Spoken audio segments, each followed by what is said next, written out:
Hey y'all, welcome back. I'm Shayna Cersei. I'm so excited to paint with you today. Today we're going to do another page in our watercolor journals and we are going to be painting peonies. Now peonies, a lot of people paint these loose, beautiful, fluffy pink flowers. They could be pink, they could be white, and are very good at it. I am not good at it. So you might see over here on this page, I attempted a peony. I felt like it didn't go well. I'm going to attempt a bunch more on this page and I'm going to bring you along for the journey. So if you're new here, just to go over supplies and materials, I'm painting in my Bao Hong sketchbook watercolor journal. This is 140-pound cold press paper, 100% cotton in here. I'm using my Core QOR by Golden watercolor paints. And I have two brushes today. I have a silver black velvet size 12. And then I also have an Aqua Elite size 3, both round brushes. This one is going to keep me loose and watery, and then this one will help me paint in some details. Okay, so attempt number 2 for me today. I'm going to use Quinacridone Magenta, and I'm going to water it way down. And then I'm definitely also have some sap green over here. And I'll use that for the leaves. I might add a little, I just add a little Payne's gray to it to make it even kind of a deeper, richer. Took a little of the yellow out. What other color? Oh, and then I'm going to use some cadmium yellow medium hue in Core. And I'll mix these two together to make our center that'll have like oranges and yellows in it for the stamen inside the flower. Okay, so I'm going to start with my pink, my magenta. If you have a rose color, that would be great. If you don't use, if you don't like Quinacridone Magenta or you don't have it, or if you use a different brand, any pinky color would work well. Okay, so I need to stay loose and I need to preserve white space. That is my problem usually with these flowers, and try not to be too fixated on the details. Yeah, so let's get started. I'm going to try to paint a whole bunch of them because why not? Let's practice. So first I'm going to start with the front of the flower, like big, wide, juicy petal. And you can leave, I'm going to leave some white spaces like inside the petals too. Okay, so big, wide, juicy petal. Let me move this light a little bit so it hasn't so much glare. And then I'm going to kind of keep moving around with other petals. So another petal there, another petal around this way that kind of curves towards the center. And then let's go this way. We're also going to leave white space in here, but we need to paint petals around the back. So just the tops of them. So I just took my brush and kind of did a wiggle around the top. And also, so I'm going to take my brush, I'm going to do a petal that's kind of falling, starts in the crease here, but is falling away.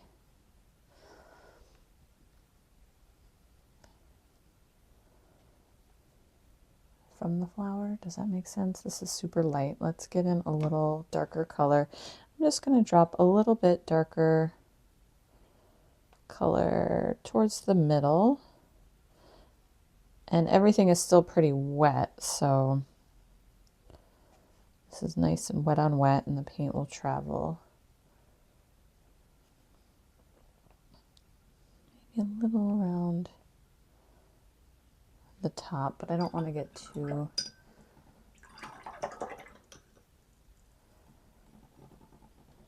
crazy up here. I'm going to blend this out a little too dark. All right, I'm going to leave this one. That looks peony-like, right? All right, let's move on to some more. Let's paint a couple more, and then we'll put in stems and leaves. Let's do a smaller one that's like more closed. So kind of bringing everything, just doing this in your mind. It's going to start from the base and travel around.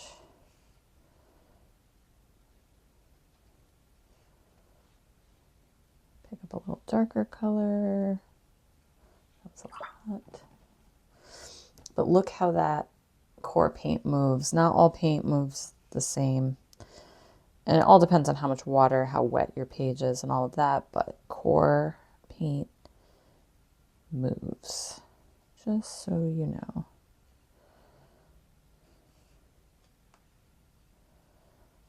So this one's okay. Like I wanted it to be more closed, but it's feeling like a little marshmallowy. I don't know. Okay. I'm going to leave it. Let's do another big one over here. I'm going to start with the top edge. So those petals in the back, kind of this wiggly section. And then we want to keep a lot of white space, right, in the middle for how it's opening up and to see the center. So now I'm going to do the big petals in front. I don't know if I chose wisely by doing the back first.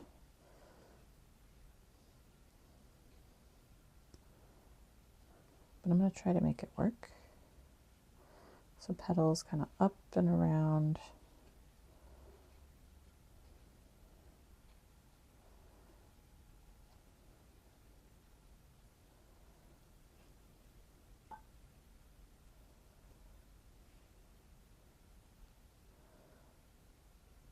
Dab in some darker color.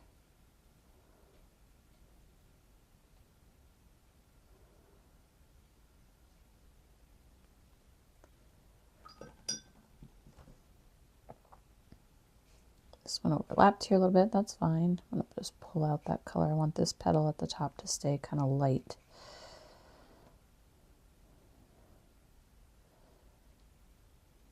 I'm going to close this side off a little bit.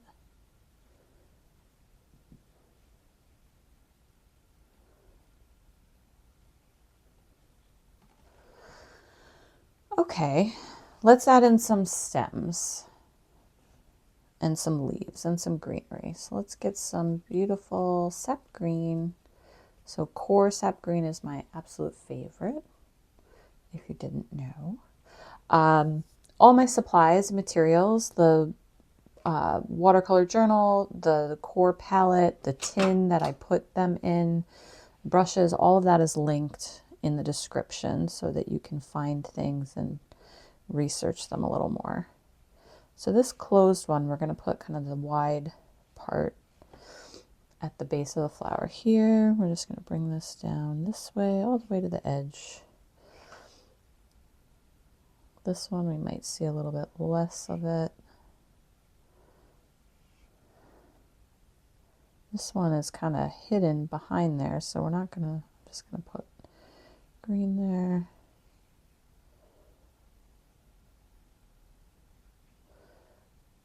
I'm not going to see a whole lot of it attached to the actual flower, but this leading line that goes kind of straight up into the middle. All right, I'm liking these. Now, what I did wrong on this side is I got too detailed. I got into adding a lot of details, which you can do if you're going to draw out like a full peony and like do petal by petal and all of these overlapping. Yes, but that's not what I'm trying to do. I'm trying to stay loose. I know a lot of you in the comments leave comments that you struggle to stay loose. This is my arch nemesis for staying loose. Like, leave it the way it is. It looks lovely. But I want to go in and like add details to distinguish the petals from each other and all of that greatness. I am going to add also some leaves in here. And this goes right up to this petal, and I want it to be behind the petal. So kind of had to work around a little bit there.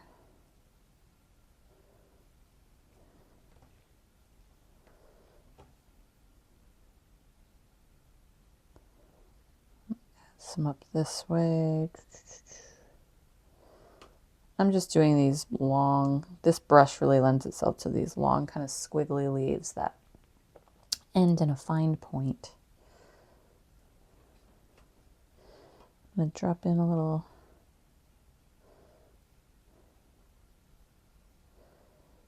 extra.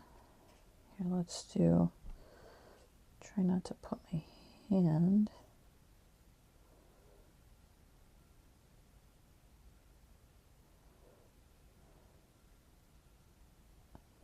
I'm going to do a big stem up this way so I can get some green towards the top. Okay. I really want to add more pink to the peonies, more details. I'm going to put that brush away. We're going to just do the centers now. All right, so I have yellow. I'm also going to mix in and make an orange, like a darker orange color with this yellow with my magenta. And I'm going to start with that kind of, this one is like a super wide opening. So let's start down here. And I'm just going to make like a little paint between the petals, make a little moundy area with this orange.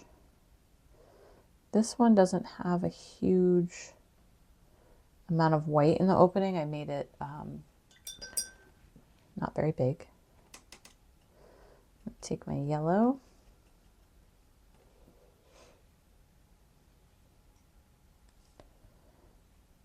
And I'm going to start just flicking upward like this from that center area.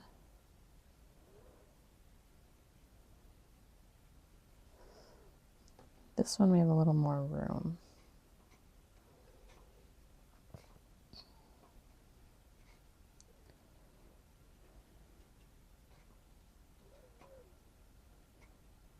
I'm going to drop a little pink.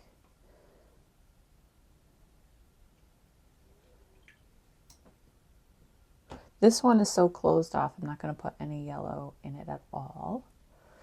I am going to take a little green even and put it like on kind of the edges, little dots with the yellow. You can even mix yellow and green together to make more of a yellow green so it's not so green. I'm going to take more of this yellow.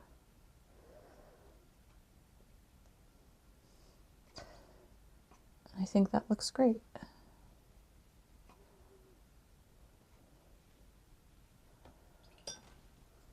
All right, what do we think? Did we succeed? Do we want to add anything else? I really want to just... This one I really, really like. I like this white space that I left. I think it adds to the texture.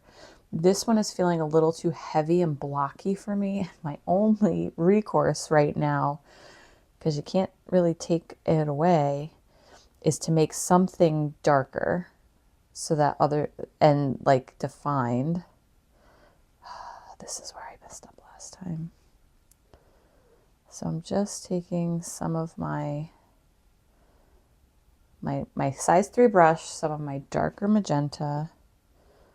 I'm going over and defining a few of these petals with a slightly darker. So like this one, this is what I'm going to do. All right, I did that kind of detail there, which starts to get it out of the loose category. We're adding too much detail. But, so this petal, when I painted it originally, I wanted it to be in front of like this back section. And right now it's all one solid mass. So I'm just going to do another layer on that petal. It looks super dark right now. It will dry a little lighter. And just, I'm going to go a little darker here just so they kind of have some matching counterparts. Okay, there. So now there's at least some separation between like this and the back part. Let's pull out a little color here. And then we'll let that dry, and I think that will be enough. Okay. Brushes down. It's one of the greatest skills you will learn is when to stop. And sometimes you won't. You just won't stop. And then you'll have to try again, like I did. So here, overworked. Much more light, fluffy, ethereal. I'm stopping. I'm not adding any more. All right, so I hope you enjoyed this page today with me with our peonies. Don't forget to check out the description for links to supplies and materials, as well as feel free to leave a comment. Don't forget to like the video, subscribe to the channel, share with a friend, and or save it for later if you want to come back to it. All right, y'all, thanks for painting with me, and I'll see you for another watercolor journal page very soon.